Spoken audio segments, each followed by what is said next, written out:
नमस्कार, आदाब, सत श्री अकाल। तो कैसे हो? सबसे पहले आप सब अच्छे ही होंगे।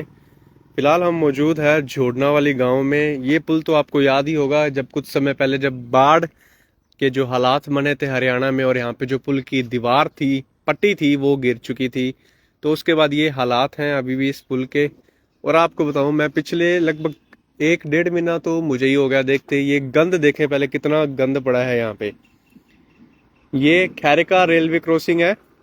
जो खैरिका वाला जो पानी है वो है। और आप तस्वीरों में देख सकते हैं कि किस तरह जो एक गाय का जो शव है वो पड़ा हुआ है बीच में।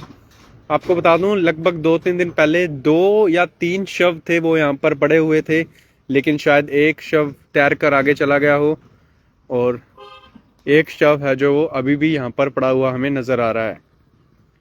काफी बुरे हालात हैं वो यहाँ पर देखने को पड़ रहे हैं।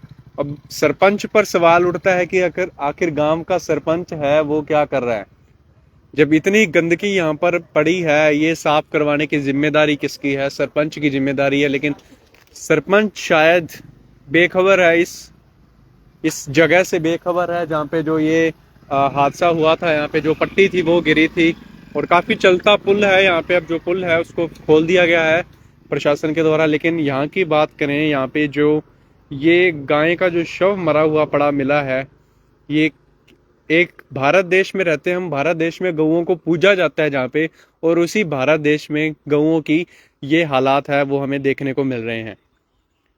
क्या भारत एक अनोखा देश है जहाँ पे गऊ माता को पूजा जाता है। सभी अच्छे से पूजते हैं गऊ माता को, और उसी देश में ये हालात हैं। अब किस पर ये सवाल उठे, कौन इसका जिम्मेवार है, क्या कह सकते हैं? यहाँ पे ग्रामवासी भी मौजूद है, उनसे बातचीत करेंगे। हाँ जी भाई साहब, क्या नाम है आपका? मदन नाम है। तो गांव के सरपंच का क्या नाम है?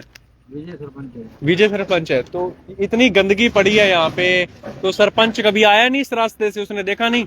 देखा तो होगा ही। देखा होगा तो उसका ये फर्ज बनता है इसको साफ करवाना, और जो गाय का शव है वहां उसको निकलवाना वहां से बनता है। तो कभी आपने बात की होगी इस मामले में? किसी ने, गांव वासी ने बात की सरपंच से? नहीं जी। तो विजय सरपंच है झोड़ना वाली का, तो उनसे यही निवेदन है कि पहले जो ये शव है उसको निकलवाए यहाँ से, और उसको जो जाए। मेरी दादी माँ भी साथ है, तो उनसे भी बातचीत करेंगे। भारत देश में दादी माँ भारत देश में रहते हैं जहाँ पे गऊओं को पूजा जाता है, और उस देश में ये हाल है।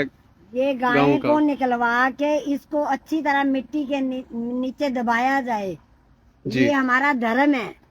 तो तस्वीरें झोड़ना वाले की दिखा रहे हैं हम आपको फिलहाल। जो यहाँ पर इस जो खैरिका नहर का, नदी का जो पानी है वो इस पुल से होकर गुजरता है, और गाँव वालों को कोई पता ही नहीं है कि हमने ये गाय निकलवानी है कि नहीं निकलवानी। जी जी। और इतना गंद पड़ा है, कितनी बीमारी फैलती होगी इस गंद से। लोगों को बीमारी का हो रहा है सब। बीमारी का घर है, और जो शव है वो अभी भी यहाँ पर पड़ा हुआ नजर आ रहा है हमें। तो इस गांव का जो सरपंच है विजय, उससे यही निवेदन है कि जल्द से जल्द इस शव को यहाँ से निकाला जाए। क्योंकि 2-3 बार तो मैं भी यहाँ से गुजरा हूँ, तो मैंने भी देखा है कि यहाँ पे 2-3 गांवों के शव पड़े हुए थे, लेकिन अभी फिलहाल एक गांव का जो शव है वो अभी भी यहाँ पर पड़ा हुआ नजर आ रहा है। तो काफी बड़ी, तो सरपंच से यही निवेदन है कि जल्द से जल्द इसको यहाँ से साफ करवाया जाए, इस गंद को, और जो शव है उसका जो ठिकाना है उसको उसके ठिकाने पर पहुंचाया जाए। तो वीडियो को ज्यादा से ज्यादा शेयर करें ताकि ये वीडियो झोड़नावली के सरपंच विजय के पास पहुंच सके। धन्यवाद।